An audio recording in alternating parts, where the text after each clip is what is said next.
योगी आदित्यनाथ एक धार्मिक नेता नहीं बल्कि एक आम ठग हैं के बयान पर भड़के मौनी स्वामी। योगी आदित्यनाथ एक धार्मिक नेता नहीं बल्कि एक आम ठग हैं के दिए राहुल गांधी के बयान पर तीर्थ नगरी प्रयागराज के माघ मेले में साधु संतों में गुस्सा है, जिसको लेकर श्री योगी मौनी स्वामी ने अपनी कड़ी नाराजगी जाहिर करते हुए उन्हें राजनीति में समझदार बनने की नसीहत दे डाली है।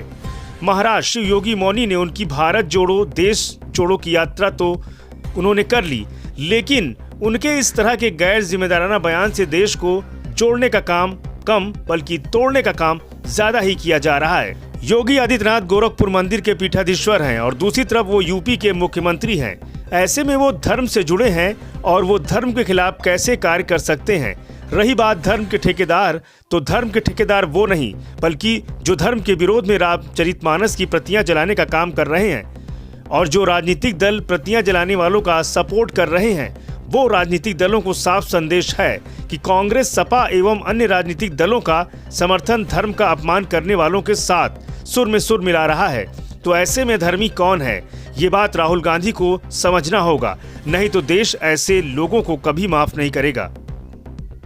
यह एक बड़ा दुर्भाग्यपूर्ण बयान है राहुल गांधी जी का, क्योंकि उत्तर प्रदेश के माननीय मुख्यमंत्री एक पीठ के पीठाधिपति हैं, वो धर्माचार्य हैं, राजनीति में समाज सेवा का काम कर रहे हैं, इसलिए वो धर्म से विमुख होकर के राजनीति नहीं कर रहे हैं। इसलिए उन पर यह आरोप लगाना निश्चित रूप से असत्य है और इसे स्वीकार नहीं किया जा सकता। अगर भाजपा के लोग धर्म में लिप्त हैं तो राम की प्रतियों को फुकवाना, राम मंदिर का विरोध करना, रामलला का विरोध करना, धर्म को लेकर के तमाम प्रकार के उपद्रव करने वाले जो अन्य पार्टियां हैं, कांग्रेस सहित सपा अन्य या अन्य अधिक जो पार्टियां हैं, क्या ये धर्म में लिप्त हैं? इससे लगता है कि जो धर्म की बात करेगा उसे धर्मी विरोधी मानेंगे और जो अधर्म की बात करेगा वह इनका मित्र होगा। निश्चित रूप से राहुल गांधी को समझने की आवश्यकता है, उन्हें धर्म और अधर्म के बीच की गहराइयों को समझना होगा, अन्यथा ऐसे उटपटांग की भाषा से उन्हें भारत जोड़ो यात्रा का मतलब ही नहीं समझ में आएगा। भारत टूटेगा कि भारत जोड़ेंगे, यह निर्णय लेने के लिए उन्हें समझदार होने की आवश्यकता है।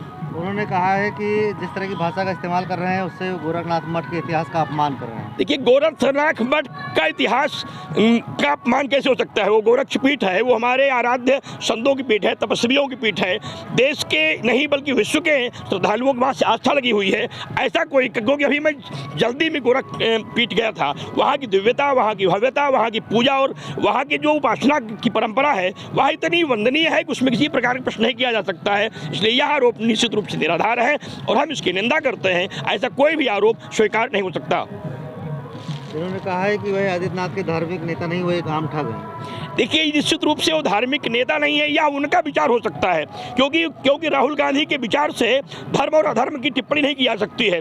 जो व्यक्ति राम को न माने, रामलला को न माने, भारत माता को न माने, राष्ट्रगान को न माने, वंदे मातरम को न माने और तमाम प्रकार के आरोप प्रत्यारोप करता रहे, जिनके वकील सुप्रीम कोर्ट में खड़े होकर रामलला का वजूद नहीं है ऐसी बात करते हो, अगर वो धर्म और धर्म की टिप्पणी पर अपना उत्तर देते हैं, बड़ा आश्चर्य होता है। मुझे लगता है शायद उन्हें धर्म का ज्ञान है, ना धर्म का ज्ञान है और ना वो केवल राजनीतिक रूप से चर्चा में आने के लिए अनाप शराब की टिप्पणियां करना नेताओं की एक आदत बन गई है।